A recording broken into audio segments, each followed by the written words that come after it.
गुरु भगिनींकडनं सतत शिकलं पाहिजे. एकमेकांना प्रेम देणे, आनंद देणे हे आपलं कर्तव्य आहे. आणि मला वाटतं ही सुद्धा एक आपल्या गुरूंना दिलेली सेवाच आहे की सगळ्या गुरु भगिनींनी बंधूंनी एकत्र राहून ही परंपरा पुढे नेली पाहिजे. मला असं वाटतं की अजून 12 वर्षांचं आहे. हे खरं शिष्याचे गुण आहेत. मला असं वाटतं की आपलं खूप शिकायचं राहिलेलं आहे अजून. या मुलांकडे पाहिलं तर असं वाटतं बापरे, हे मुलं किती छान गात आहेत, आपल्याला शिकायचं येते, इतके छान तयार झाले. या क्लासची जशी प्रगती होती त्याला आम्ही अगदी खरंच साक्षीदार आहोत. काकूंसाठी खास टाळ्या. 30 वर्षांपासून ही सतत साधना करतायत काकू.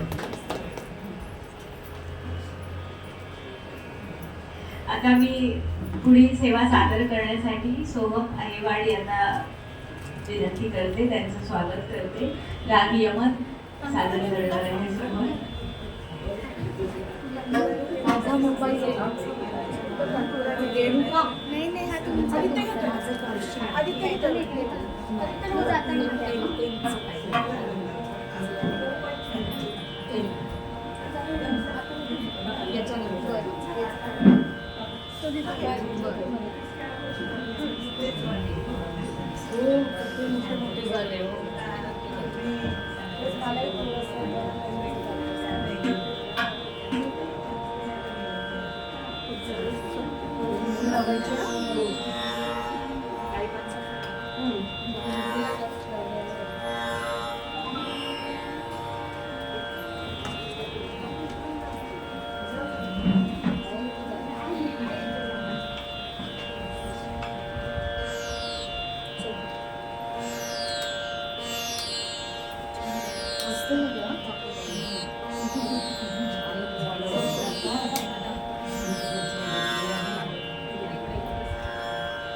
सुंदर